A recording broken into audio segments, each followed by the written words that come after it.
मिंबर पर रौनक अफरोज़ बिरादर ज़ी क़द्र सैयद आसिफुद्दीन साहब, वो जमी अर्श मकाम सादात किराम उलमाए ज़वील एहतराम, हाज़रीन महफ़िल, पर्दा नशीन माओ और बहनों, अस्सलामु अलैकुम व रहमतुल्लाहि व बरकातुहू।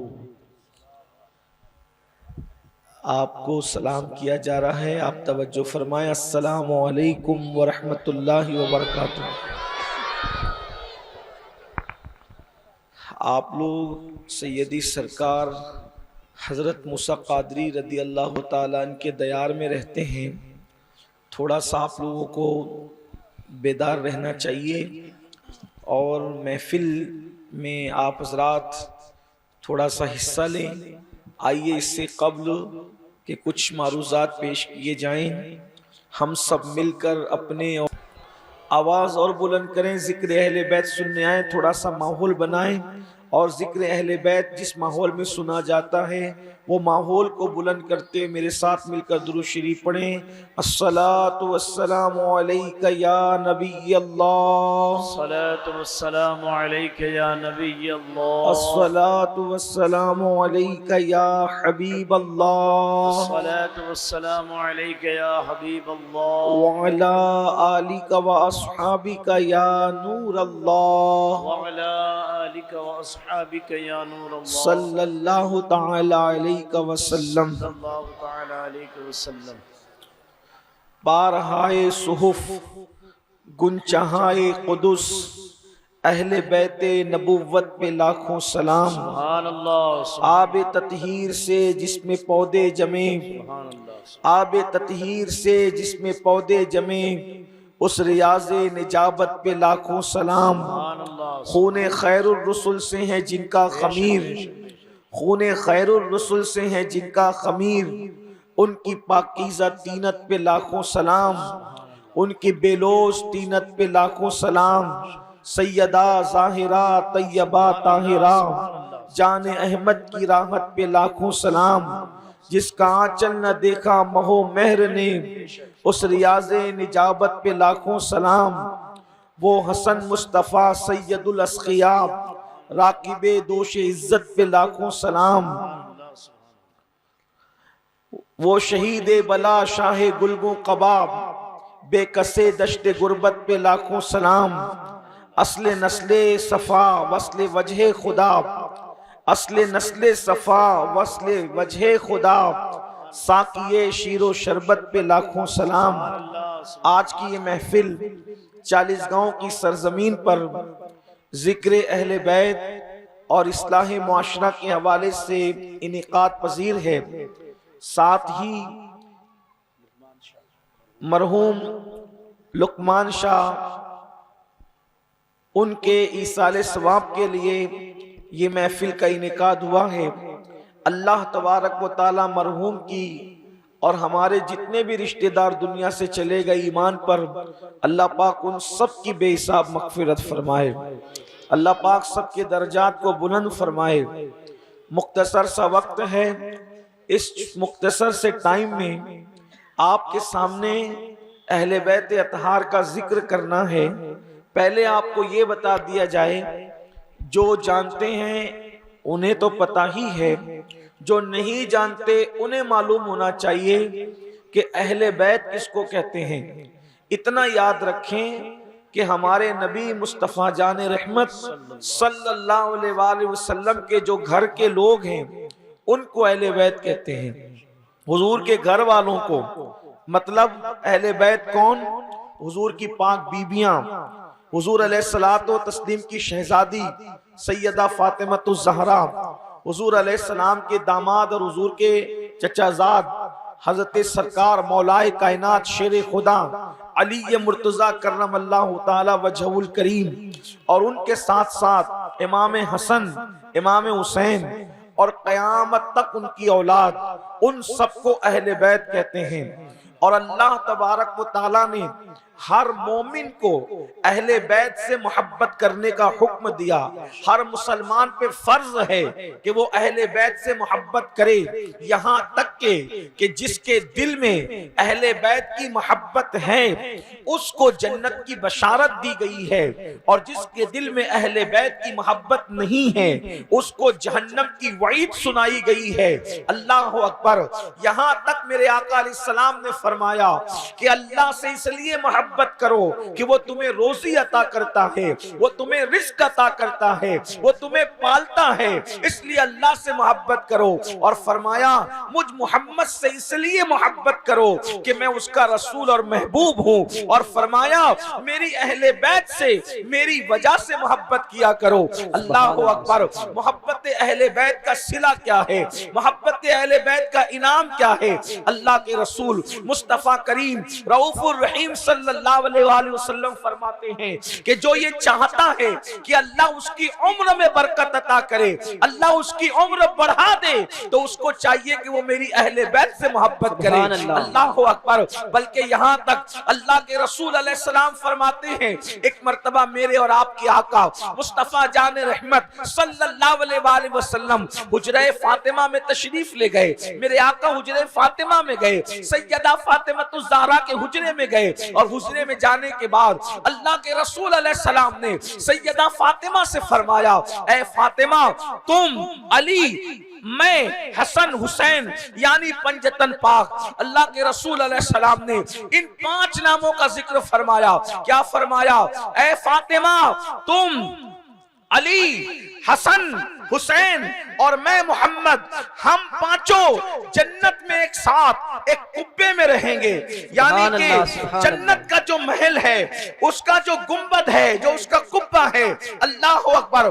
फरमाया हम तो पांचों एक साथ रहेंगे, जन्नत में एक मकाम में रहेंगे, जन्नत में एक दर्जे में रहेंगे।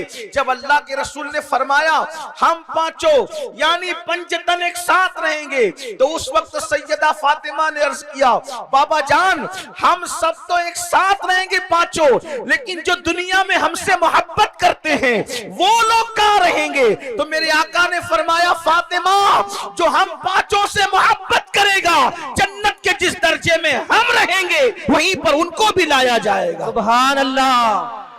यानी अहले बैत से मोहब्बत का सिला क्या है?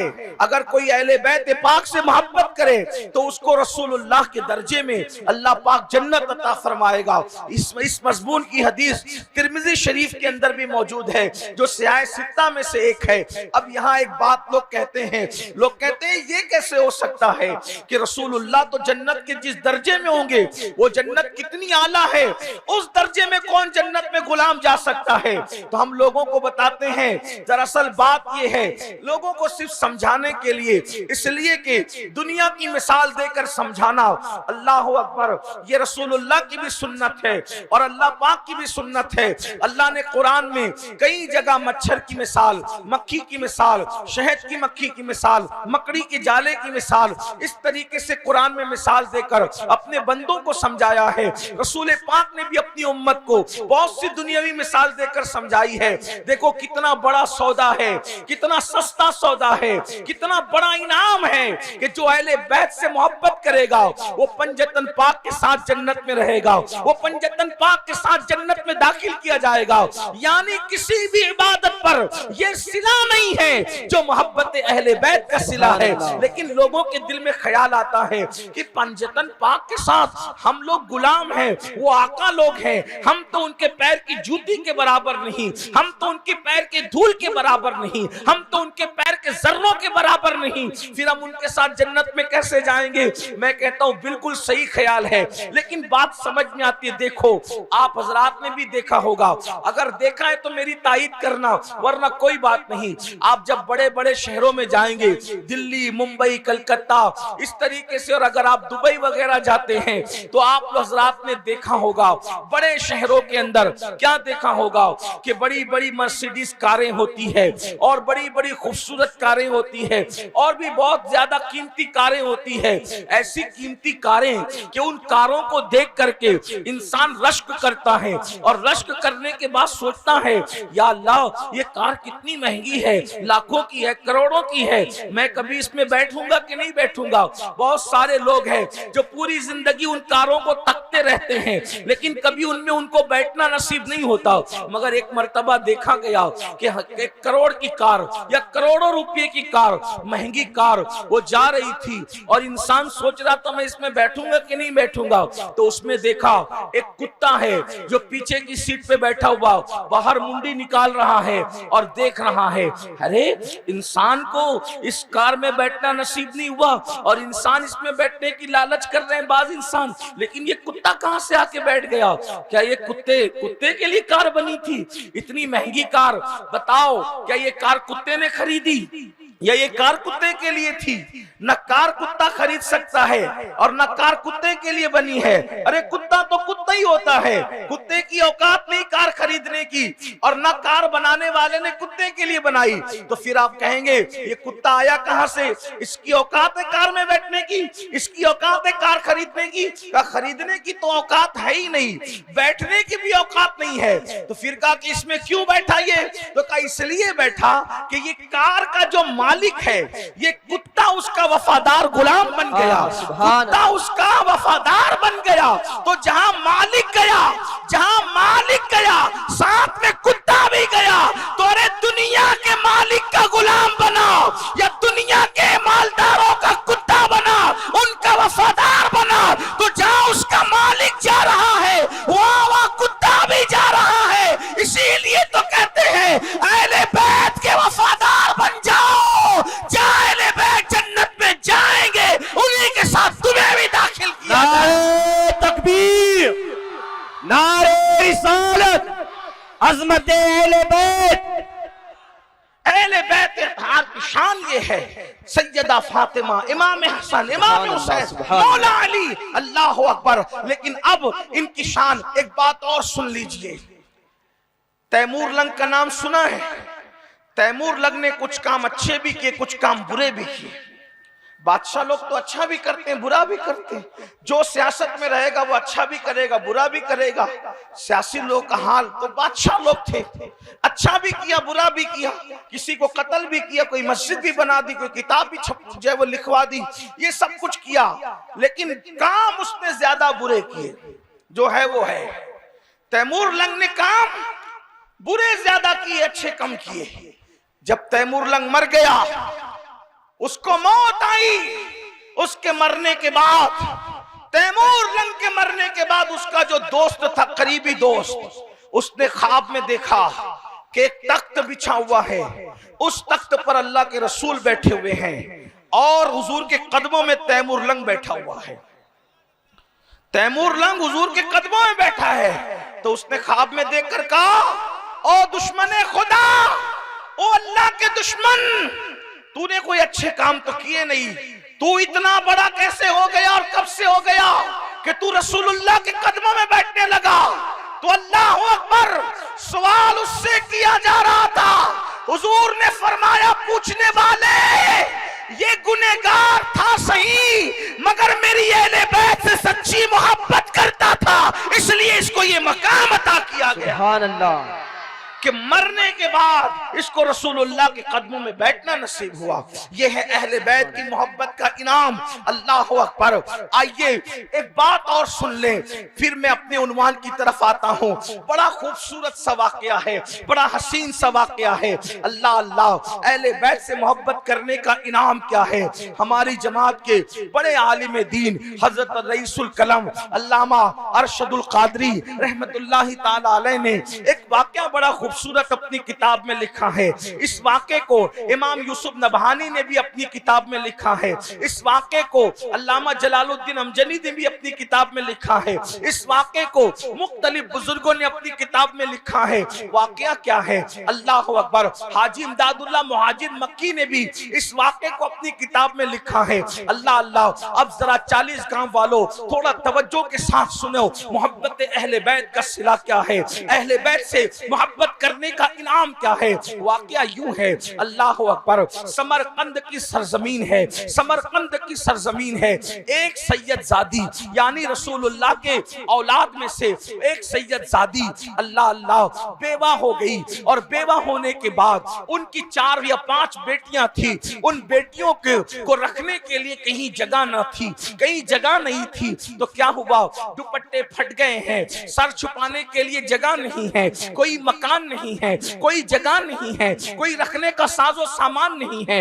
ऐसे के अंदर वो सैयदजादी ने अपनी बेटियों को कहीं पर बिठाया, और बिठाने के बाद कहा, ऐ मेरी बेटियों, ऐ शहजादियों, एक काम करती हूँ, इस शहर के अंदर बहुत बड़े रईस लोग हैं, बड़े मालदार लोग हैं, मैं उनके पास जाती हूँ और जाकर बताती हूँ कि हम सैयद लोग हैं, रसूलुल्लाह के खानदान के लोग हैं, हुजूर की अहले बैत हैं, तो शायद वो हम पे रहम करेंगे, हमारी मदद करेंगे, हमारी इमदाद करेंगे। ऐसे में जो शहर का सबसे बड़ा मालदार था, सबसे बड़ा रईस था, उसके दरवाजे पे गई, दरवाजे पे दस्तक दी, रईस बाहर निकला, मालदार बाहर निकला, और निकलने के बाद उसने पूछा क्या बात है। उस शहजादी ने कहा, देखो, जिस नबी का कलेमा पढ़ते हो, मैं उस नबी की औलाद में से हूँ, उस नबी के खानदान में से हूँ, मैं सैयदजादी हूँ, सैयद हूँ मैं, और मेरी बेटियां हैं, उनको सर छुपाने के लिए जगह नहीं, उनके दुपट्टे फट चुके हैं, उनके कपड़े बोसीदा हो चुके हैं, क्या तुम हमारी मदद कर सकते हो। शायद उस सैयदा के दिल में ख्याल ये रहा होगा कि अगर मैं ऐसे ही भीख मांग लूं तो वो मुझे थोड़ी सी कुछ रकम दे करके भेज देगा, वापस कर देगा, लेकिन अगर अपना नसब बताऊंगी, ये बताऊंगी कि मैं नबी के खानदान की हूँ, तो मेरी वो मुकम्मल मदद करेगा। लेकिन हाय रे हाय, दिलों के मामलात भी अजीब होते हैं, नसीबे भी अजीब होते हैं, मुकद्दर भी अजीब होते हैं। अल्लाह अकबर। हुआ क्या, जब उसने सुना कि एक शहजादी, एक गरीब खातून कहती है, मैं सैयदा हूँ, मैं सैयदजादी हूँ, और तेरे दरवाजे पर इसलिए आई हूँ कि बेवा होने की वजह से गुर्बत ने मेरे घर का मुंह देख लिया है, मेरी बच्चियों को ओढ़ने के लिए दुपट्टे मुश्किल हैं, और अल्लाह अकबर, उनके वजूद पर पेवन लगे हुए कपड़े हैं, अगर तू हमारी मदद कर दे तो हमारा काम बन जाए। उस रईस ने सुना, सुनने के बाद कहा, जिसको देखो वो सैयद बन के चला आता है, जिसको देखो वो नबी के खानदान का होने का दावा करता है। ऐ खातून, अगर तू नबी की औलाद में से है, अगर तू रसूलुल्लाह के खानदान की है, तो बताओ तेरे पास सबूत क्या है, तेरे पास शजरा कहाँ है, तेरे पास सबूत क्या है। उसने कहा, रईस, ऐ मालदार आदमी, जिसके पास खाने को रोटी न हो, जिसके पास खाने को लुकमा न हो, वो शजरा लेकर कहाँ घूमे। बस इतना ही है कि हम सैयद है और हमें कुछ नहीं पता। अल्लाह अकबर। उसने कहा, चले जाओ यहाँ से, मैं तुम्हारी कोई मदद नहीं कर सकता। अल्लाह अकबर। वो यहाँ से निकली। निकलने के बाद एक मजूसी था, यानी आग का पुजारी, आग की पूजा करने वाला, वो कलेमा नहीं पढ़ता था, वो मुसलमान नहीं था, उसके दरवाजे पे गई। वो भी मालदार था, वो भी रईस था उस शहर का, और जाकर के उससे कहा, ऐ मजूसी, हम रसूलुल्लाह के घर के लोग हैं, घराने के लोग हैं, हम अहले बैत सैयद हैं, क्या तू हमारी मदद कर सकता है। उसने सुन रखा था मेरे आका की सीरत, आकाए करीम की सीरत तैयबा। उसने कहा, अरे मेरे तो भाग जगे, मेरी तो किस्मत जगी, हुजूर की शहजादी मेरे घर आई और कहा, आप अंदर आए। अंदर बुलाया और फिर कहा, मालिका, तू उस नबी की शहजादी है, तू उस नबी की औलाद में से है जिसने कभी किसी को खाली नहीं लौटाया, कभी किसी को मायूस नहीं किया। ये घर अब मेरा नहीं है, ये घर आपका है, आप हुक्म करें हम वो करेंगे। अल्लाह अल्लाह। अपनी बीवी को भेजा, उनके साथ उनकी बेटियों को बुलाया, उन्हें कपड़े दिए, उनको हर आराम दिया। अल्लाह अकबर। फिर क्या हुआ, समरकंद की सरजमीन पर जो सूरज पूरे तमकनत के साथ, पूरे तमकतराक के साथ, तो पूरे उसको एहतशाम के साथ जो उफक पर जगमगा रहा था, आखिर वो ढला, और ढलने के बाद जो है वो सूरज ने अपना मुंह बादलों में छुपा लिया, यानी समरकंद में शाम हो गई। शाम फिर रात की सिया जुल्फों में ढलती चली गई, और जब रात की सिया चादर ने समरकंद की सरजमीन पर अपना डेरा डाला, तो रोने वाले मुसल्लों पे रोने लगे, सोने वाले बिस्तरों पे सोने लगे। अय्याश लोगों के यहाँ मैं कदों में जाम उछलने लगे, कोई आंखों से आंसू बहा रहा है, कोई मुसल्ले पर रो रहा है, कोई बिस्तर पे सो रहा है, किसी की यहाँ बादा वो जाम है। अल्लाह अकबर। ऐसे में वो रईस समरकंद भी सोया। अल्लाह अकबर। आंख लगी तो ख्वाब में क्या देखा? मैदान महशर बपा है, मैदान महशर बपा है। गोया के ख्वाब में उसको कयामत का दिन दिखाया गया और बताया गया मैदान महशर बपा है। सब लोग जब रसूलुल्लाह शफात कर रहे हैं, मुस्तफा जान रहमत शफात कर रहे हैं। शफात का मतलब क्या? यानी कि आका अपने गुलामों की सिफारिश कर रहे हैं और अल्लाह से कहते हैं मौला इसकी मगफिरत कर दे, इसकी बख्शिश कर दे। हुजूर जिसकी शफात करते हैं वो जन्नत में चला जाता है। तो जब ये देखा तो देख करके आया और इसकी या रसूल अल्लाह मेरी भी शफात करें, मुझे भी जन्नत में लेकर के चले। आका ने फरमाया कौन है तू? अल्लाह अकबर। उसने कहा या रसूल अल्लाह मैं आपका उम्मती हूँ, मैं आपका उम्मती हूँ, मेरी शफात करें, मुझे भी जन्नत अता करे। मेरे आका ने फरमाया तू मेरा उम्मती है, इसका तेरे पास सबूत क्या है वो बता।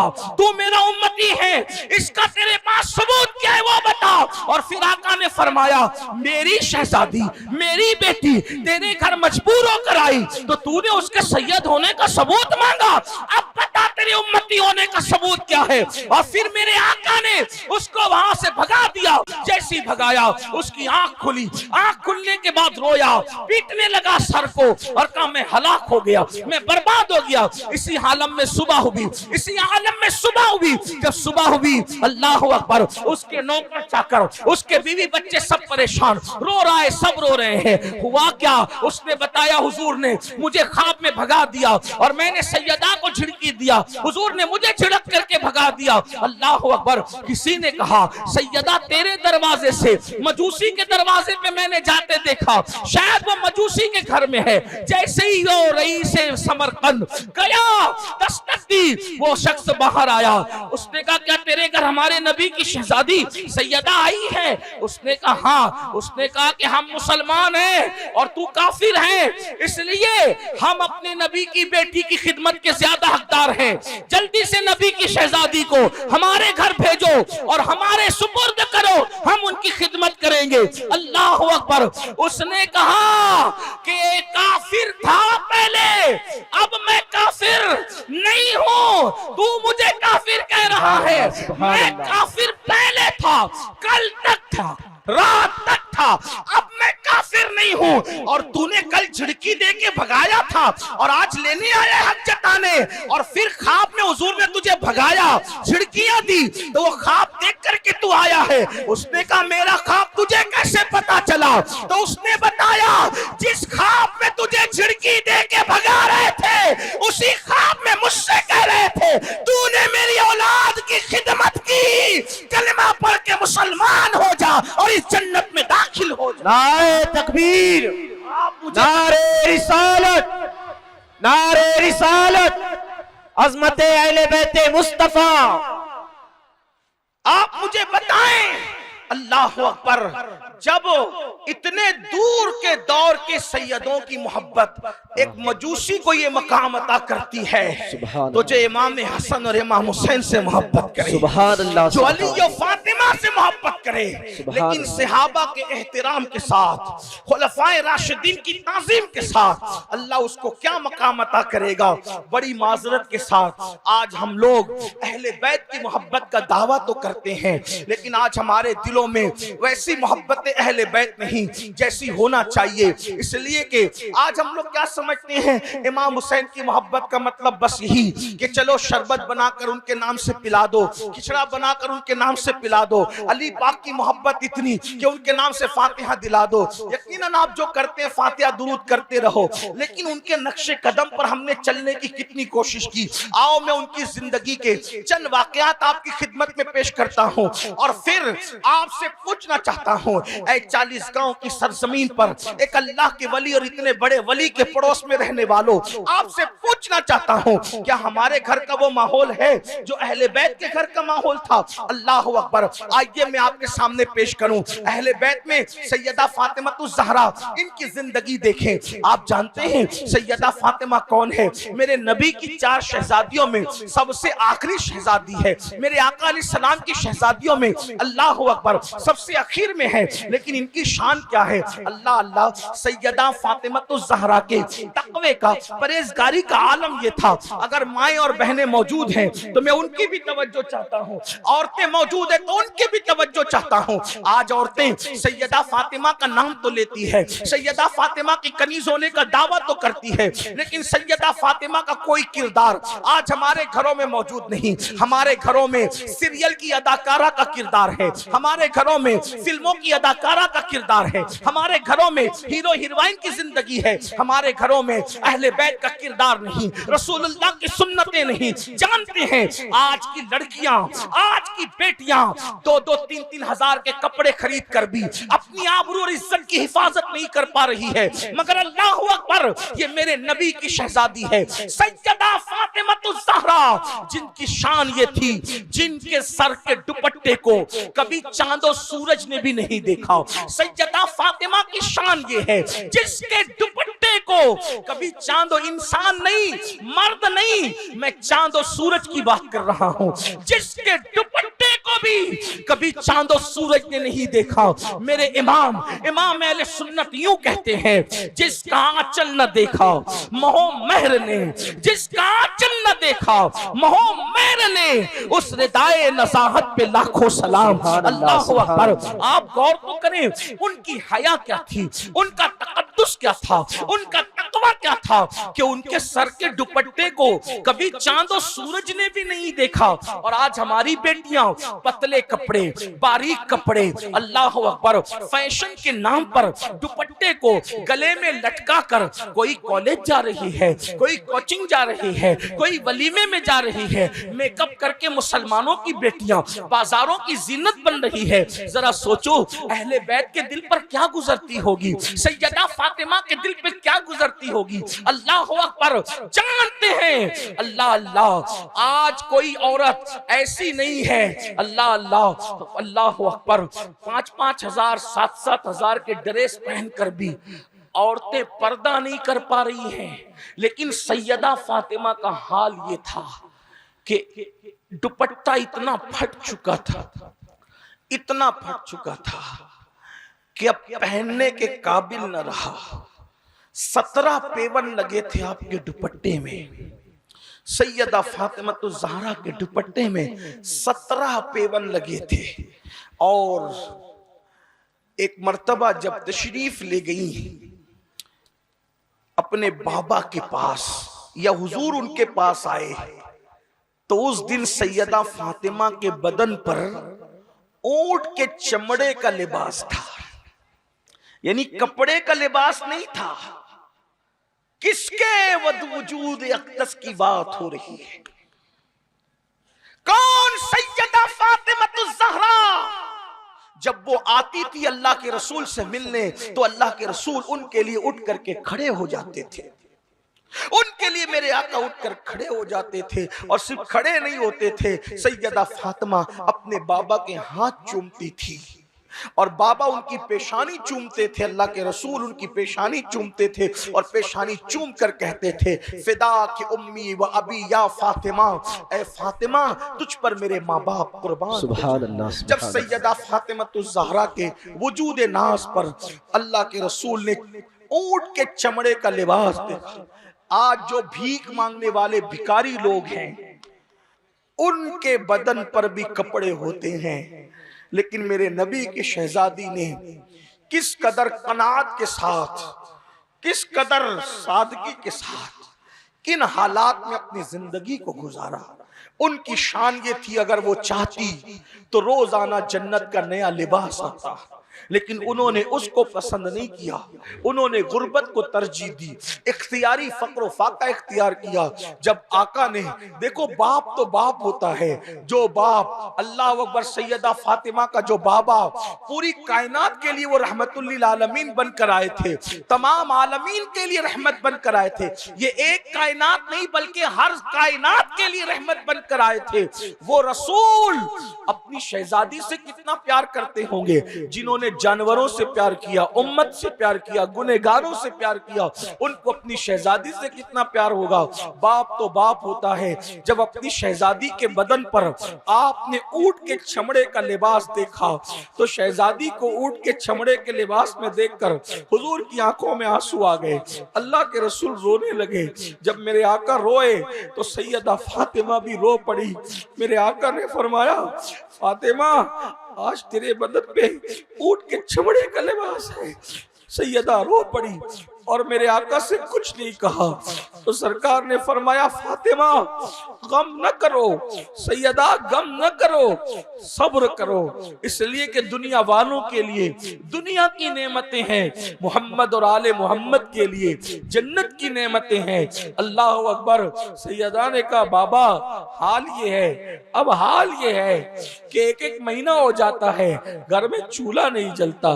अल्लाह अकबर। मेरे आका ने फरमाया, अल्लाह तेरी भूख में तेरी मदद करे।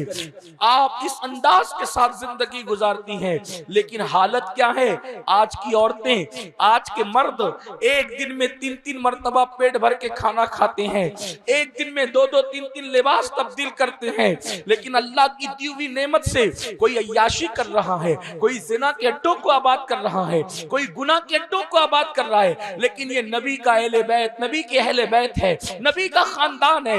एक एक महीने तक घर में चूल्हा नहीं जलता है, मगर इबादत का हाल ये है, इबादत की कैफियत ये है। अल्लाह अकबर।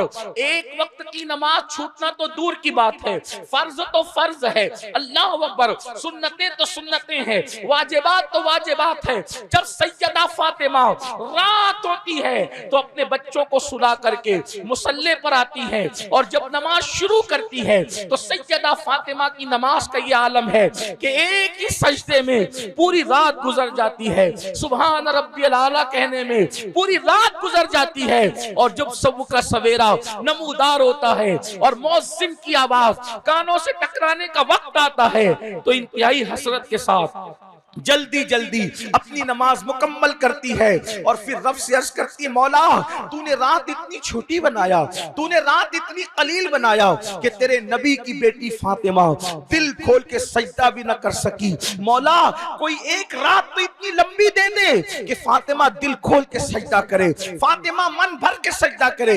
आप अंदाजा करें ये अहले बैत की जिंदगी है। हमने क्या अहले बैत से सीखा? आज हमारे घर की औरतें, आज हमारा हाल, अपने बच्चों का हाल ये है, कोई नमाज नहीं पढ़ता। उम्मत का 95% तबका नमाज से कोसों दूर है, मस्जिदें वीरान है, घरों में तो औरतें नमाज पढ़ती नहीं। अल्लाह अकबर। औरतें कहती है, मौलाना हमें बच्चे संभालना है, मौलाना हमें खाना पकाना है, हमें कपड़े धुलना है, हम कैसे नमाज पढ़ेंगे? मैं कहता हूं तुम्हें ज्यादा काम है या सैयदा फातिमा तो ज़हरा को ज्यादा काम था?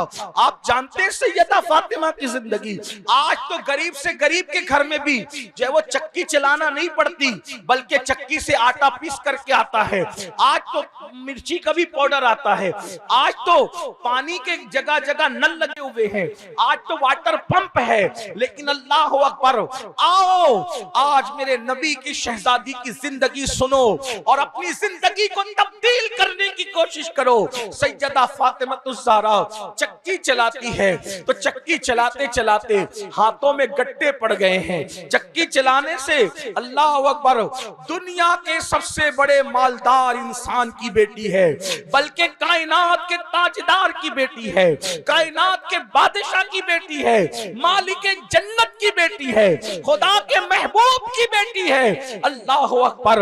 अगर वो चाहती तो जन्नत की हूरें उनका काम करती, वो चाहती फरिश्ते उनके मददगार होते, लेकिन हाथ से चक्की चला रही है और हाथों में गट्टे पड़ गए हैं। मौलाए कायनात फरमाते हैं, फातिमातुज़ ज़हरा जब मशकीज़ा अपने कंधों पे पीठ पे लाद कर उठा करके पानी भरती थी तो मौलाए कायनात कहते हैं मशकीज़ा उठाने से और पानी भरने से उनकी पीठ पर मशकीज़े के निशान पड़ गए थे। अल्लाह अकबर। एक दिन सैयदा फातिमा से मौला अली ने कहा, फातिमा तुम्हारे हाथों में गट्टे पड़ गए हैं, तुम्हारी पुष्ट पर मशकिज़े का निशान पड़ गया है, सारे काम अपने हाथ से करती हो, अपने बाबा से जो सबको देते हैं, जरा कोई गुलाम मांग लो, कोई कनीज मांग लो। अल्लाह अकबर। फिर मेरे आका के पास सैयदा फातिमातुज़ ज़हरा पहुंची और पहुंचने के बाद का बाबा हाथों को देखे, हाथों में कैसे छाले पड़ गए, गट्टे पड़ गए काम करते करते। अर्ज किया आका कोई गुलाम या कनीज दे दे। मेरे आका ने फरमाया फातिमा अभी बदरो उहद के यतीमों का हक देना बाकी है। फातिमा अभी बदरो उहद के यतीमों का हक देना बाकी है। मैं तुम्हें गुलाम और कनीज कैसे दे दूं? अलबत्ता उससे बेहतर चीज तुम्हें देता हूं। जब बिस्तर पे जाया करो तो 33 मर्तबा सुबहान अल्लाह, 33 मर्तबा अल्हम्दुलिल्लाह और 34 मर्तबा अल्लाह अकबर पढ़ लिया करो। इससे तुम्हारी थकन खत्म हो जाएगी और ये गुलाम और कनीज से बेहतर है। अल्लाह अकबर। वो लेकर सैयदा फातिमा लौट गई। आपको बताऊं, मैं तो मौला अली और इमाम हसन और इमाम हुसैन की जिंदगी क्या पढ़ूं, सैयदा फातिमा की बात आई है। औरतों की खास तवज्जो चाहता हूं। जिस दिन मेरे नबी ने विसाल फरमाया, जिस दिन अपने नबी का विसाल हुआ, उस दिन से लेकर सैयदा फातिमा अपने विसाल तक 6 महीने तक हयात रही। कितने दिन? 6 महीने। उन 6 महीनों में सैयदा फातिमा ने कभी नहीं मुस्कुराया, 6 महीनों में कभी नहीं मुस्कुराया। लेकिन जिस दिन आपका विसाल होने वाला था, 6 महीने में आपने पहली और आखिरी मर्तबा मुस्कुराया। क्यों मुस्कुराया? आप भी सुन लें और मेरी बहनें भी सुन ले। याद रखो, आज बाप अपनी बेटी की तरबियत ऐसे नहीं कर रहा है जैसे रसूलुल्लाह ने अपनी शहजादियों की तरबियत की थी। आज तो बेटियां क्या है, बेटियां नहीं आग की पेटियां है। फिल्में देखे बेटियां, सीरियल देखे बेटियां, बेपर्दा घूमे बेटियां, मर्दों से बात करे बेटियां। अल्लाह अकबर। क्योंकि बाप ने सही तरबियत नहीं की, भाई ने कोई लगाम नहीं डाली। अल्लाह अकबर। क्या हाल हो गया। लेकिन आओ जरा देखो मेरे नबी की शहजादी की जिंदगी क्या है। अल्लाह अकबर, अल्लाह अकबर। सैयदा तैयबा ताहिरा आबिदा जाहिदा राकिया साजिदा नकिया तकिया ज़किया आलिमा गैर मुअल्लिमा सैयदा फातिमातुज़ ज़हरा सलामुल्लाह अलैहा अल्फ अल्फ मर्रा फी कुल्ल लम्हा। 6 महीने रसूलुल्लाह के बाद हयात रही, कभी आंख से आंसू खुश्क नहीं हुआ। सैयदा फातिमा 6 महीने रसूलुल्लाह के बाद हयात रही, लेकिन कभी आंख से आंसू खुश्क नहीं हुआ। रोती थी अपने बाबा की याद में, सिर्फ रोती ही रही। अल्लाह अकबर। आइए जरा मैं अब अपनी गुफ्तगू को खत्म करते हुए उनकी जिंदगी का आखिरी वक्त, आखिरी गोशा पेश कर दूं जो सीरत निगारों ने लिखा है। अल्लाह अकबर। मंगल का दिन है, मंगल का दिन है, रमजान शरीफ का महीना है। अल्लाह अल्लाह। और 2 तारीख है रमजान शरीफ की। अल्लाह अकबर। सैयदा फातिमातुज़ ज़हरा शाम के वक्त जल्दी जल्दी रोटियां पका रही है, जल्दी जल्दी रोटियां पका रही है। सरकारे हसन पाक हुसैन पाक के सर पे हाथ फेर रही है, खाना तैयार कर रही है। हजरत मौलाए कायनात ने पूछा, फातिमा, सैयदा फातिमा, आज बहुत काम में उजलत है, बहुत जल्दी जल्दी सब काम हो रहे हैं। तो सैयदा ने कहा कि अली, आप तो जानते हैं ना कि बाबा के पास जाने का वक्त आ गया है, बाबा के पास जाने का वक्त आ गया है। तो फरमाया, जल्दी काम में क्यों है? वो फरमाती है, इसलिए जल्दी है कि आज अपने हाथों का खाना अपने हुसैन को खिलाऊं, ताकि करबला में जब मेरा लाडला भूखा रहे तो माँ के हाथ का खाना उसको भूख में उस वक्त मदद करे। अपनी ज़ैनब को खिलाऊं ताकि माँ के हाथ का खाना उस वक्त ज़ैनब को हौसला अता करे। हाय हाय, शहजादों को अपने हाथ में खिलाती है और उसके बाद शहजादों से कहती, जाओ नाना के रोजे पे जाओ। उधर शहजादों को नाना के रोजे पे भेजा।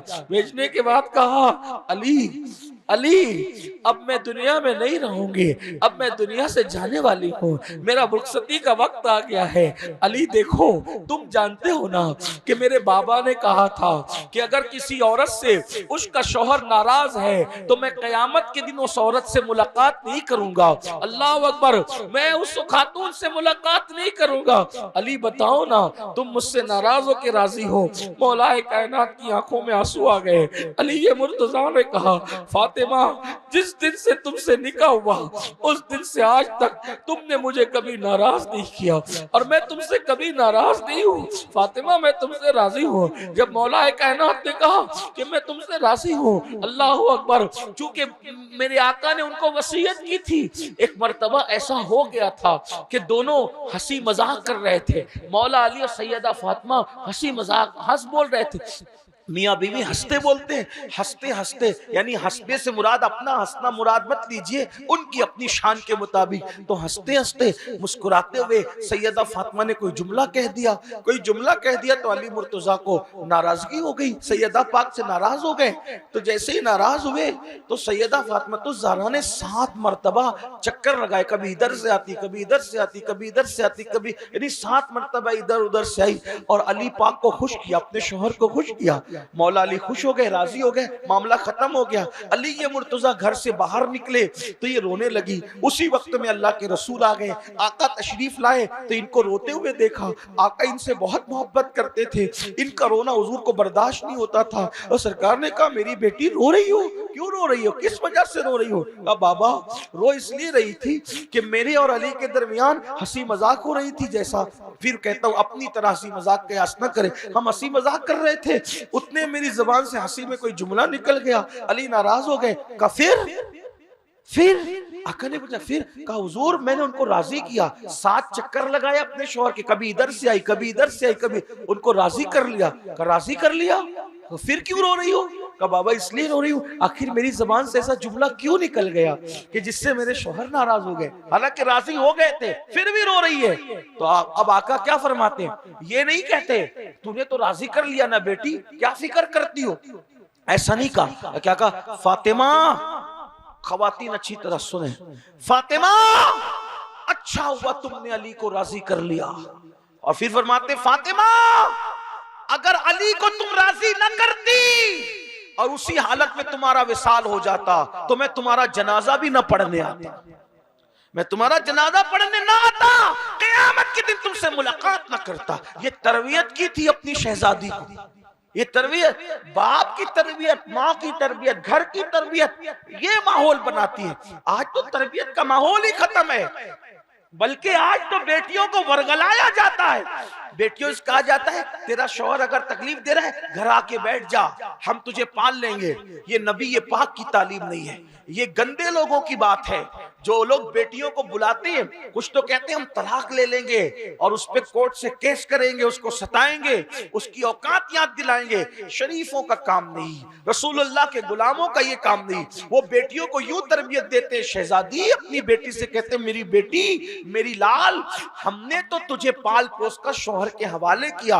अब शरीफ बेटियों की शान ये है कि वो माँ के घर से दुल्हन जोड़ा पहन के निकले और शौहर के घर से कफन पहन के निकले। ये शरीफ बेटियों की पहचान है। लेकिन आजकल सीरियलों को देखकर हालात बदल रहे हैं और मर्दों का हाल भी ये। अब अली ये मुर्तजा की तरह प्यार देने वाला कौन सा मर्द रह गया? मर्दों का हाल तो ये है, सालन में नमक ज्यादा हो तो तलाक की धमकी देते हैं, माँ के घर से आधा घंटा लेट आई तो मारते हैं। याद रखो, मर्दों को नसीहत की जाती है, थोड़ा आप भी ख्याल करें, औरत मारने की चीज नहीं। अल्लाह के रसूल फरमाते हैं, जो अपनी बीवी को मारेगा वो थूक कर चाटने वाला है, वो थूक कर चाटने वाला है।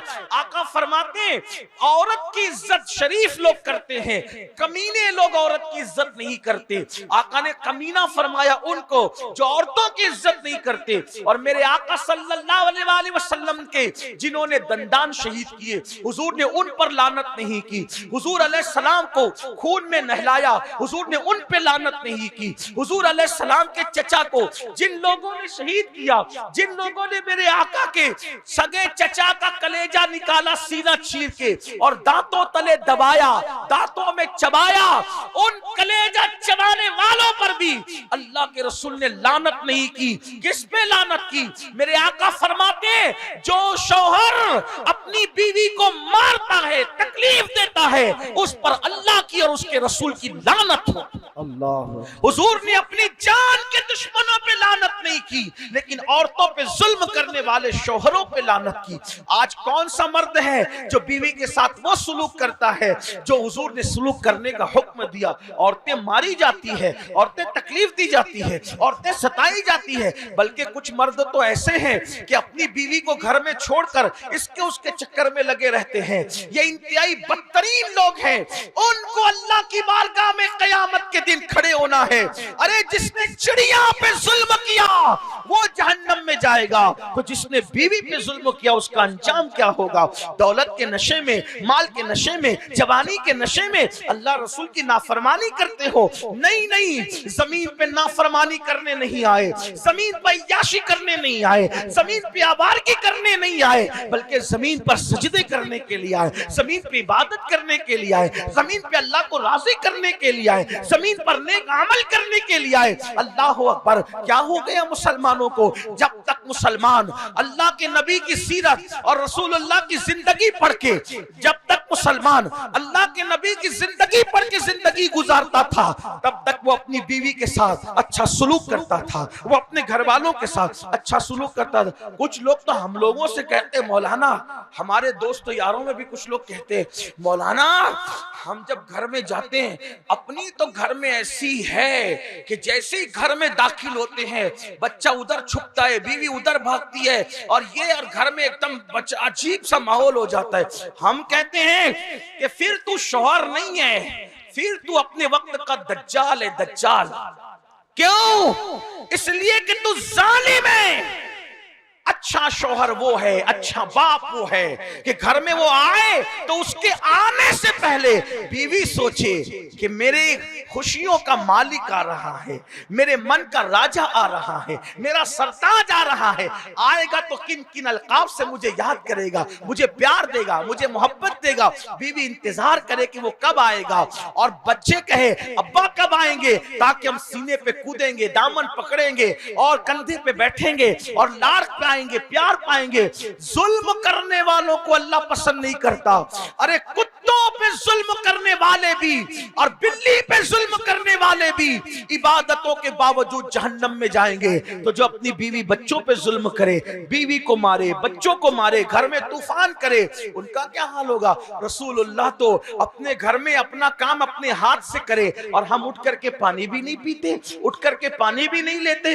हाल ये है। मेरे आका अलैहिस्सलाम की ज़ौजा उम्मुल मोमिनीन सैयदा आयशा सिद्दीक़ा फरमाती है कि हुजूर हमसे इतना प्यार करते थे कि अगर दूध पीना होता तो दूध का कटोरा पहले खुद नहीं पीते। आजकल तो बीवी का जूठा अगर कोई पी ले, बचा हुआ पी ले, तो लोग उसको हैरत की नजर से देखते हैं। लेकिन अल्लाह के रसूल के बारे में उम्मुल मोमिनीन सैयदा आयशा सिद्दीक़ा फरमाती है कि अल्लाह के रसूल दूध का प्याला पहले खुद नहीं पीते, हमको देते, और हम पी करके जब बचाकर हुजूर को देते, तो जहां हमारे होठों का निशान होता, उन निशान को देखकर उसी जगह पे लब लगा करके हुजूर वहां से दूध नोश फरमाया करते थे।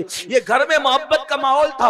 उम्मुल मोमिनीन सैयदा आयशा सिद्दीक़ा फरमाती है, मैं हड्डी खाती, हड्डी चूसती, तो जहां मैं चूसती वहां से हुजूर हड्डी चूसा करते थे। ये मोहब्बतों का माहौल था। फरमाती है जहां से मैं उंगलियों से खाना लेती, मेरी उंगलियों का निशान देख के हुजूर वहां से खाना खाया करते थे। ये मोहब्बतों का माहौल था। अल्लाह अकबर। आज नफरतें हैं, आज जुल्म है, आज ज्यादती है। बहरहाल बात दूर न निकले, मैं क्या अर्ज कर रहा था कि सैयदा फातिमातुज़ ज़हरा ने अपने बाबा से शौहर के बारे में बहुत तलकीन सुनी थी, तरबियत पाई थी। तो मौला अली से कहती है, अली क्या तुम मुझसे खुश हो, तुम मुझसे राजी हो? मौला अली कहते हैं, हाँ मैं आपसे राजी हूँ। आपने मुझे कब नाराज किया? मैं तो आपसे राजी हूँ। फिर कहती है, अली तुम जानते हो ना, मेरी जिंदगी में किसी मर्द की नजर मेरे वजूद पे नहीं पड़ी। देखो, फिक्र देखो, सोच देखो। कहती है, अली मेरे जीते जी, मेरी हयाती में मेरे जिस्म पर कभी किसी मर्द की नजर नहीं पड़ी। अली जब मेरा विसाल होता है तो मुझे रात के वक्त उठाना, मुझे रात के वक्त दफन करना, रात के वक्त मुझे कब्र के हवाले कर देना ताकि किसी मर्द की नजर मेरे जनाजे पर न पड़े। अल्लाह अकबर। सैयदा फातिमा रोती है, मौला अली भी रो पड़ते। बल्कि उस वक्त तो बहुत सी बातें हुई, तवील दास्तान है, लेकिन एक बात मुझे और याद आ गई। उस वक्त सैयदा फातिमा ने यह भी कहा था, अली मेरी जिंदगी में तुम्हें दूसरा निकाह करने की रसूलुल्लाह ने इजाजत नहीं दी थी, मेरे विसाल के बाद तुम दूसरा निकाह तो करोगे ना। मौलाए कायनात ने सोचा होगा कि अब इस वक्त ये क्या बात हो रही है, तो फरमाया फातिमा ऐसा क्यों कह रही हो? कहा मेरे बाद तो तुम दूसरा निकाह करोगे ना। सैयदना अली पाक ने फरमाया ये बात क्यों हो रही है? तो कहा इसलिए हो रही है कि मैंने अपने बाबा से सुना कि करबला के मैदान में मेरा बेटा हुसैन अकेला रह जाएगा। जब आप भी हयात नहीं होंगे, मैं भी हयात नहीं होंगी, हसन भी हयात नहीं होंगे, तो अली काम करना, जब तुम मेरे बाद किसी औरत से निकाह करना तो किसी बहादुर औरत से निकाह करना, यानी बहादुर घराने में निकाह करना, ताकि उस बहादुर घराने की औरत से बहादुर बच्चे पैदा हो और बेटे पैदा हो, ताकि कयामत के दिन, ताकि करबला के मैदान में वो बहादुर बच्चे करबला के मैदान में मेरे हुसैन का साथ दे, मेरे हुसैन के काम आए।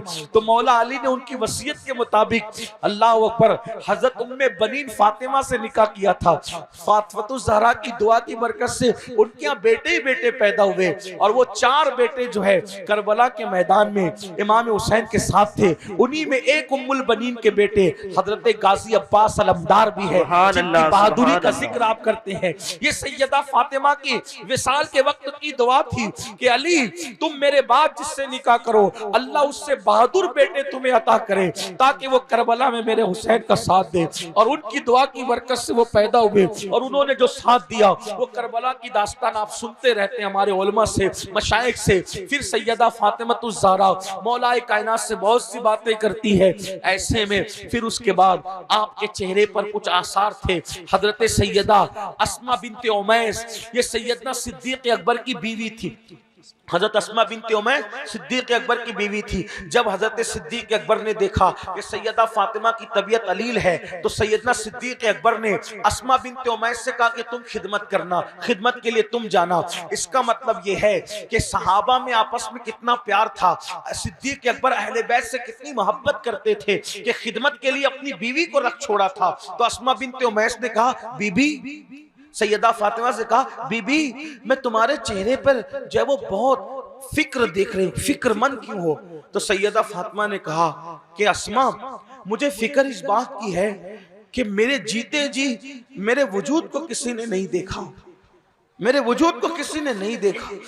जब मेरा इंतकाल होगा, मैं दुनिया से जाऊंगी, तो मुझे सोच हो रही है कि मेरे ऊपर किसी की नजर पड़ेगी, किसी मर्द की। क्योंकि मदीने मुनव्वरा में दस्तूर ये है कि चारपाई पर मैयत को रख देते और ले जाते ऐसी डाल के कपड़ा, यानी अपने यहाँ जैसे इंडिया में जो जनाजा है और आजकल जो दुनिया में जो जनाजा है, ऐसा जनाजा मदीने मुनव्वरा में उस वक्त तक नहीं था, बल्कि चारपाई पर लिटा देते थे मैयत को और ऊपर कपड़ा डाल करके लेकर जाते थे। और सैयदा फातिमा ने कहा, अस्मा मुझे फिक्र हो रही है कि जब ऐसे मुझे लेकर जाया जाएगा तो मेरे ऊपर तो लोगों की नजर पड़ेगी, जिस जनाजे यानी जिस खाट पे चारपाई भी रखा जाएगा, तो मुझे फिक्र ये हो रही उस वक्त तो क्या होगा।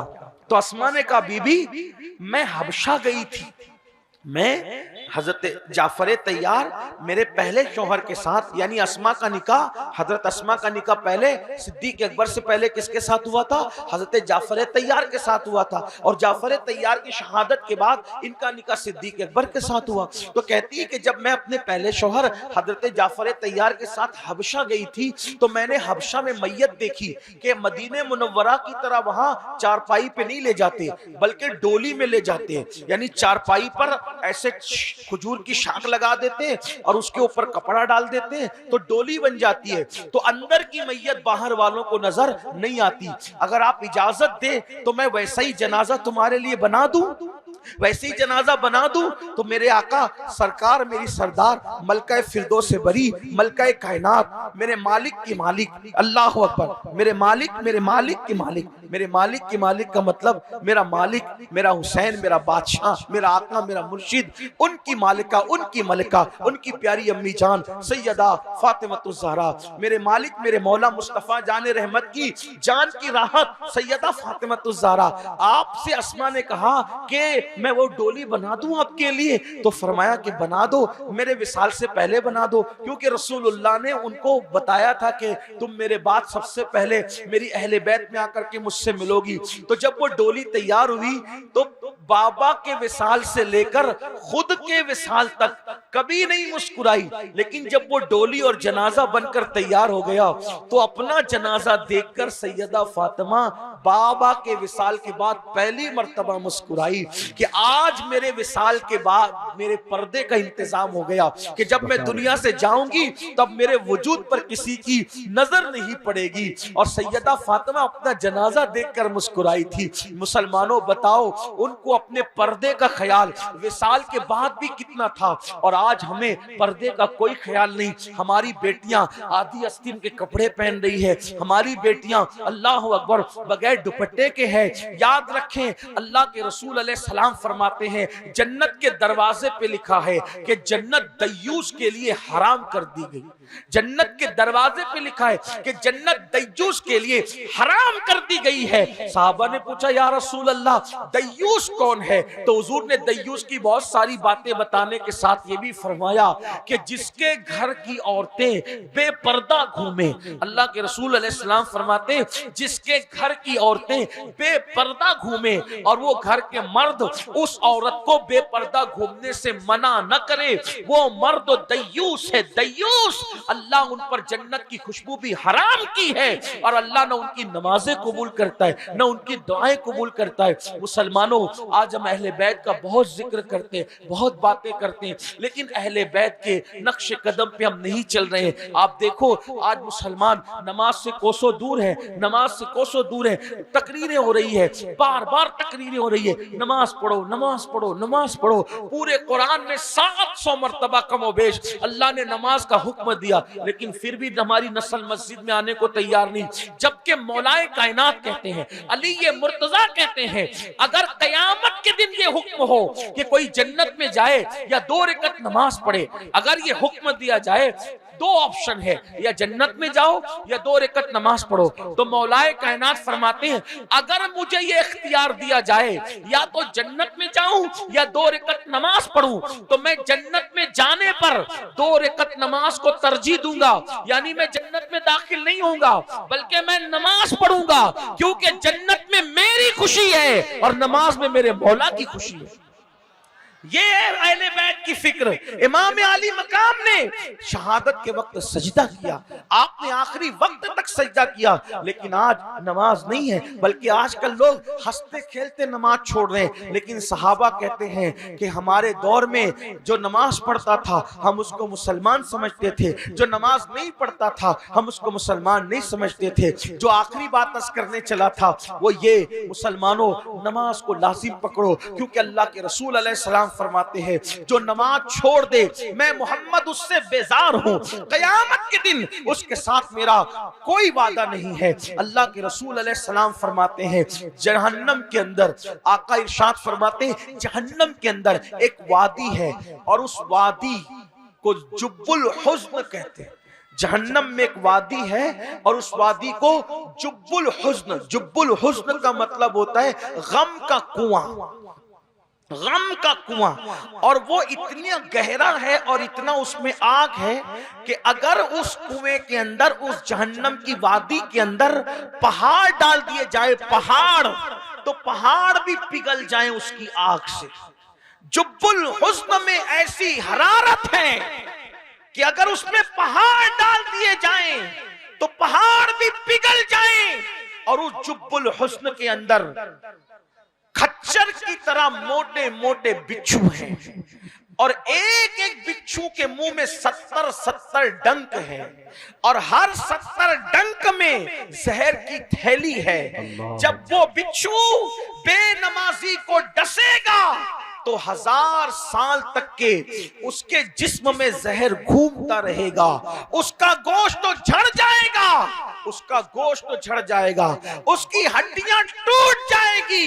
ये हाल होगा बेनमाजी का जुब्बुल हुस्न में, वहां पहाड़ पिघलेंगे पहाड़। अब मेरे जवानों से पूछता हूं, ऐ मेरी कौम के जवानों, इतने कमजोर हैं हम और आप कि मच्छर काट ले तो हम बेचैन हो जाते हैं, मक्खी का डंक हमसे बर्दाश्त नहीं होता, गर्मी की धूप, गर्मी के मौसम में धूप, मई के मौसम में धूप हमसे बर्दाश्त नहीं होती। अरे गर्मी तो गर्मी है, हमसे तो सर्दियां भी बर्दाश्त नहीं होती, इतने कमजोर हैं हम। आप बताओ, क्या पहाड़ों से ज्यादा अपना जिस्म ताकतवर हो गया?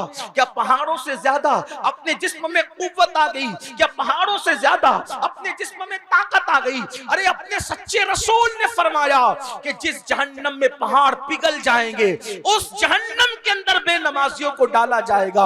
अल्लाह से नहीं डरते, जिंदगी नहीं बदलते, जिंदगी में इनकलाब नहीं लाते। मेरे अजीज, ऐ मेरी कौम के जवानों, ऐ मेरे आका अलैहिस्सलाम के दीवानों, एक दिन मौत है, मौत, मौत की तलवार सरों पे लटक रही है। मुझे नहीं मालूम हम में से कौन अगले लम्हे जिएगा कि मरेगा, एक दिन जिएगा कि मरेगा, एक रात जिएगा कि मरेगा। अरे लोग सालों की बात करते हैं, पल की खबर नहीं है। हमने मौत की क्या तैयारी की, हमने आखिरत की क्या तैयारी की, देखा नहीं। जवान जवान चले जाते हैं, नौजवान बैठे बैठे मर जाते हैं, लोग चलते चलते मर जाते हैं, एक्सीडेंट में मर जाते हैं, दिल का दौरा पड़ता है, मर जाते हैं। ऐसे ही हमें नहीं पता अपनी जिंदगी कितनी है, हमने भी मर जाना है। इस दुनिया में रहने के लिए कोई नहीं आया। 100 साल, 200 साल, 500 साल, 700 साल, हजार हजार साल जीने वाले लोग भी मर गए, हम भी मर जाएंगे। मगर याद रखना, ये दुनिया आवारगी याशी के लिए नहीं, ये दुनिया ऐश और इशरत के लिए नहीं, ये दुनिया खाने कमाने के लिए सिर्फ नहीं, ये दुनिया अपनी तबीयत में जिंदगी गुजारने के लिए नहीं, बल्कि ये दुनिया आखिरत की खेती है। दुनिया बज़रातुल आखिरा, दुनिया आखिरत की खेती है। इसमें जो बोओगे वहां वही काटोगे। यहाँ ज़िना के अड्डों को आबाद करोगे तो वहां वही भुगतना पड़ेगा। यहाँ शराब के अड्डों को आबाद करोगे वहां वही भुगतना पड़ेगा। अल्लाहु अकबर। यहाँ नमाजों को तर्क करोगे वहां वही भुगतना पड़ेगा। अब्दुल मलिक इब्ने मरवान के दौर में, मरवान का बेटा अब्दुल मलिक के दौर में एक कफनचोर उसके दरबार में आया और उसने तौबा की। तो पूछा, तू क्यों तौबा कर रहा है? तो उसने कहा कि ए अब्दुल मलिक, मैं कफन चोर था, कफन चुराने गया, तो जैसी मैंने कब्र खोली मुसलमान की तो मैंने देखा कि उसका मुंह किबले से फिरा हुआ है, उसका मुंह किबले से फिरा हुआ है और उसकी कब्र में अंगार भड़क रही है, आग भड़क रही है। तो मैं भागा वहां से, गैब से आवाज आई, पूछता नहीं पूछता नहीं कि इस पर ये अजाब क्यों हो रहा है, इसका मुंह किबले से फिरा, इसकी कब्र में अजाब की आग क्यों भड़क रही है, आग भड़कने की वजह पूछ। तो मैंने पूछा कि आग क्यों भड़क रही है? तो कहा, ये नमाज के वक्त तो सो जाता था, नमाज नहीं पढ़ता था, इसलिए इसकी कब्र में आग भड़क रही है। फिर मैंने दूसरी कब्र खोली तो देखा कि एक मुर्दा है, उसका मुंह सुअर और खिंजीर की तरह है और उसकी कब्र में आग भड़क रही है। तो मैं भागा वहां से, गैब से आवाज आई, पूछता नहीं कि क्यों इसके कब्र में आग भड़क रही है और ये सुअर की तरह है। तो निदा आई, ये शराब पीता था, नशा करता था, इसलिए कब्र में इसको सुअर बना दिया, खिंजीर बना दिया। याद रखो, दुनिया में खूब मनमानी करो, खूब हौज मौज करो, लेकिन आखिर कब्र है, आखिर मैदान महशर है, आखिर अल्लाह की अदालत है। इतने नादान हो, पुलिस के डंडे से डरते हो, जहन्नम की आग से नहीं डरते, दुनिया की सजा से डरते हो, अल्लाह की सजा से नहीं डरते, कि दुनिया के केसों से डरते हो, अल्लाह की अदालत से नहीं डरते। कितना गिर गया मुसलमानों की सोच कितनी गिर गई। अगर पुलिस डंडा पकड़ पटक दे तो घर में जाकर दबक कर बैठ जाते हैं, है ना? यही है। और अल्लाह का अजाब पुकार पुकार कर बयान किया जा रहा है, अल्लाह के अजाब की तरफ कोई कान नहीं धरता। कुरान कहता है, इन्ना अज़ाब रब्बिका लवाक़ि मा लहू मिन दाफ़े, तेरे रब का अजाब वाक़े होकर रहेगा। और जब वो अजाब नाजिल करने का फैसला कर ले, जब वो किसी को अजाब करने का फैसला कर ले, तो दुनिया की कोई ताकत तुझे अल्लाह के अजाब से बचा नहीं सकती। इसलिए मेरे भाइयों, वक्त मेरा मुकम्मल हुआ, आपसे इतना ही कहने के लिए आया हूँ, अहले बैत से मोहब्बत करो, लेकिन उनके नक्शे कदम पे चलो, नमाज की पाबंदी करो, जिना से बचो, शराब से बचो, सूद से बचो, गुनाह से बचो, झूठ से बचो, बुराइयों से बचो। ये दाढ़ी मुंडा कर जो कटरों में फेंकते हो, हजाम की कुर्सियों में बैठ बैठ के जो दाढ़ी मुड़ाकर गटरों में डलवाते हो, खुदा के लिए यहूदियों की तरह, मुशरिकों की तरह चेहरा ना बनाओ, रसूलुल्लाह की सुन्नत की तरह चेहरा बनाओ। हुजूर के से इश्क का दावा करते हो। इश्क सिर्फ नारों का नाम नहीं है, नारे लगाने से कोई आशिक नहीं होता, शहद का नाम लेने से कोई जो वो मिठास नहीं चख लेता। कितना भी बार शहद शहद कहिए, आपका मुंह मीठा नहीं होगा। कितनी भी बार लड्डू लड्डू कहिए, आपका मुंह मीठा नहीं होगा, उसके लिए चखना पड़ेगा। ऐसे ही नारे लगाने से कोई आशिक नहीं होता। जब तक नमाजी ना बनो, जब तक चेहरों पे सुन्नतें ना सजाओ, जब तक अपने घरों में सुन्नतों का माहौल ना बनाओ। बताओ कितनी मर्तबा आका पे दुरूद पढ़ते हो, गाने कितना सुनते हो और दुरूद कितना पढ़ते हो, वो बताओ। गानों के आशिक हो गया, रसूलुल्लाह के आशिक हो। अगर रसूलुल्लाह के आशिक होते तो गाने सुनने की बजाय दुरूद पढ़ते, गजल सुनने की बजाय दुरूद पढ़ते, हीरो के तरीके पे कमर मटका के चलने की बजाय सर झुकाकर रसूलुल्लाह की सुन्नत के मुताबिक चलते। मतलब ये है, हमने सिर्फ मुनाफिकत करने की कोशिश की है, हमने अपने आप को धोखा देने की कोशिश की है। इसलिए मुसलमान बनो, इंसान बनो, नेक बनो। आज से पहले जो हुआ सो हुआ, उससे तौबा करो, क्योंकि तौबा का दरवाजा खुला हुआ है। अल्लाह के रसूल ने फरमाया, अत्तायु मिन ज़म्बी कमन ला ज़म्ब ला, कि गुनाह से तौबा करने वाला ऐसा है जैसे उसने गुनाह किया ही नहीं। जो गुनाह से सच्ची तौबा कर लेता है, अल्लाह उसको माफ कर देता है। और मैं बात समेट रहा था, लेकिन तौबा की बात आई तो आप मायूस ना हो जाएं, इसलिए तौबा की बात, तौबा का दरवाजा खुला हुआ है। अगर कोई हजारों साल भी गुनाह करे और सच्ची तौबा करे तो अल्लाह उसको माफ करता है। अपनी गुफ्तगू का एंड करते हुए अपने नौजवानों से और अपनी बहनों से कह रहा हूं, आज से पहले जो कुछ किया इस महफिल में तौबा कर लो, अल्लाह राजी होगा। सबको मनाना मुश्किल है, रब को मनाना बहुत आसान। अल्लाह बहुत आसानी से राजी हो जाता है। अल्लाह पाक अपने बंदों के गुनाहों को माफ करता है। अगर आप इजाजत दे तो मैं एक वाकया तौबा पर आपको बताऊं, ताकि आपको पता चले अल्लाह कैसे कैसों को माफ करता है। क्या मैं बोल सकता हूं? टाइम है? एक वाकया बोल सकता?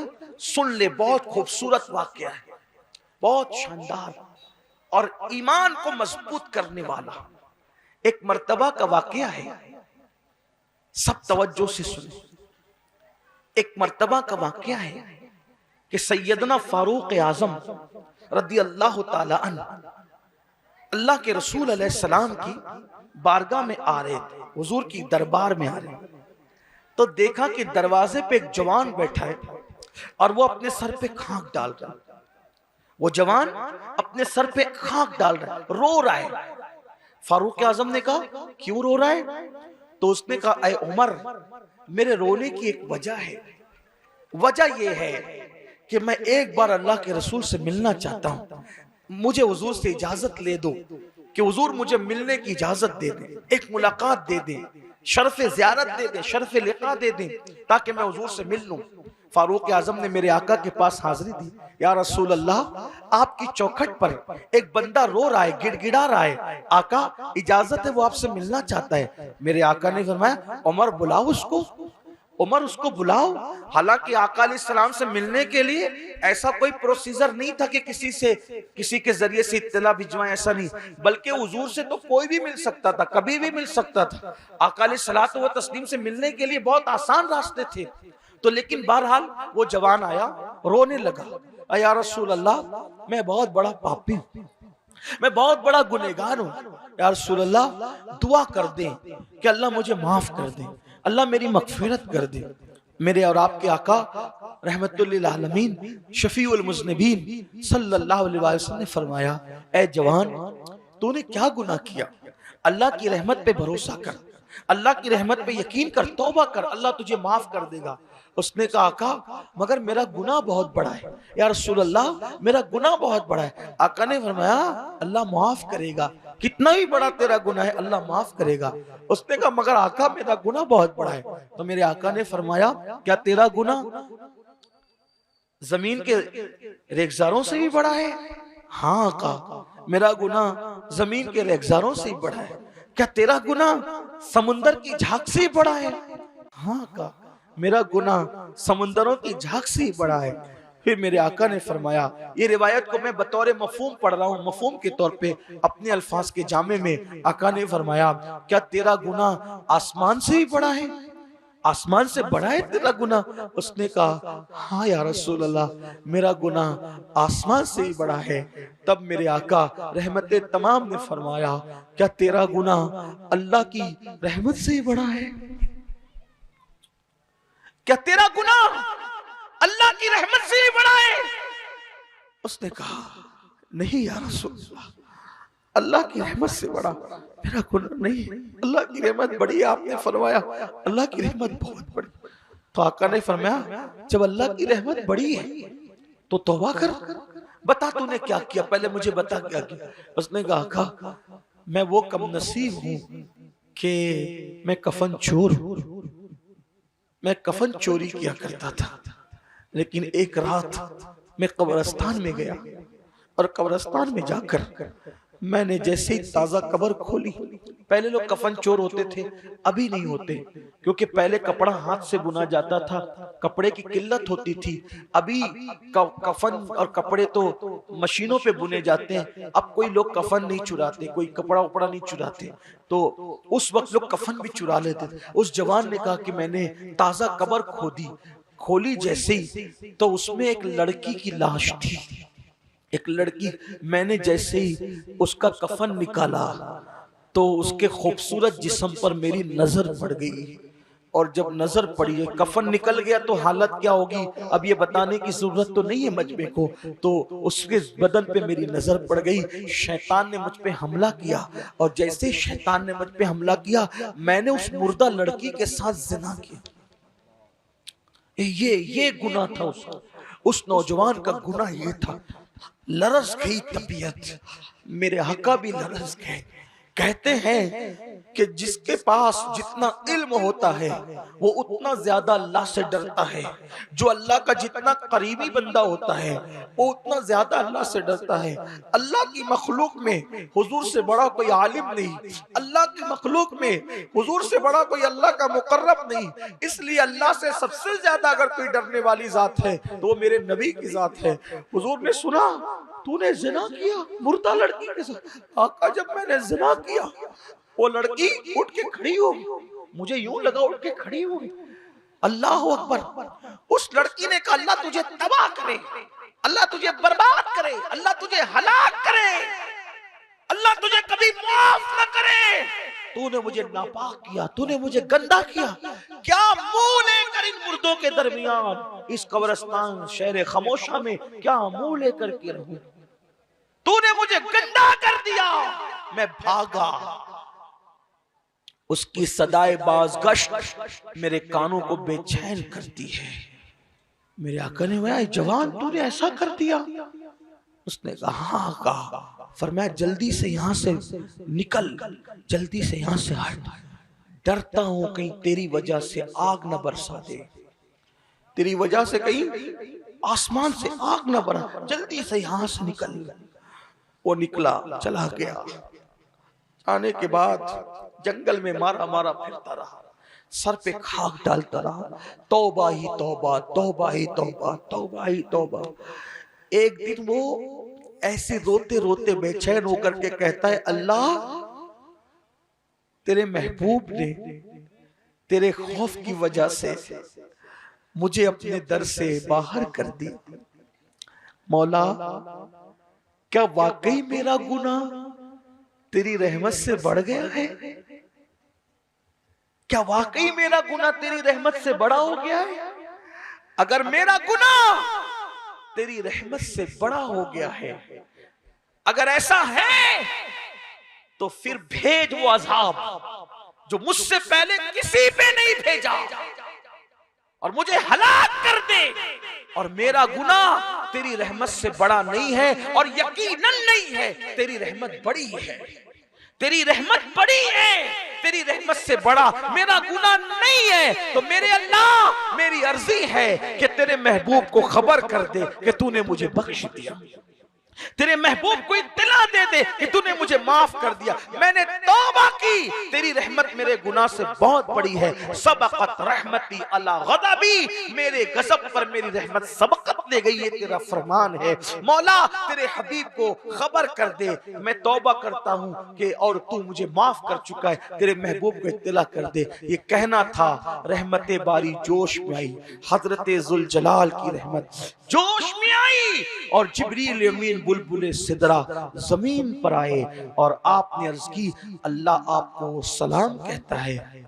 और उस कफन चोर के बारे में अल्लाह पाक ने ये फरमाया कि अल्लाह ने उसकी तौबा कबूल कर ली, आपके सदके में अल्लाह ने उसकी तौबा कबूल कर ली।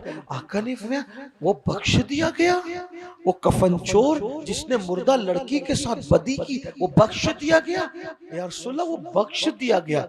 और सिर्फ वही नहीं बख्शा गया, अब आगे सुनो, असल बात जो मेरे और तुम्हारे अल्लाह ने अपने नबी को बताई, क्या शान है उसकी रहमत की, क्या करम है, बंदों से क्या प्यार करता है। लोग कहते हैं 70 माँ, मैं कहता 70 माँ की क्या बात, वो करोड़ों माओं से ज्यादा अपने बंदों से प्यार करता है। जब उसके हुस्न की कोई इंतहा नहीं है, उसके इल्म की कोई इंतहा नहीं है, उसकी सखावत और जूद की कोई इंतहा नहीं है, तो उसकी रहमत की इंतहा नहीं है, तो उसकी मोहब्बतों की क्या इंतहा है। उस जैसा कोई किसी से प्यार नहीं करता। वो अपने बंदों से, हम गुनहगारों से जितना प्यार करता है, उस प्यार की कोई इंतहा नहीं है, हद नहीं है। वो करोड़ों माओं से ज्यादा अपने बंदों से प्यार करता है। अल्लाह ने जिब्रील अमीन को भेजा, या रसूल अल्लाह, अल्लाह ने उसे बख्श दिया।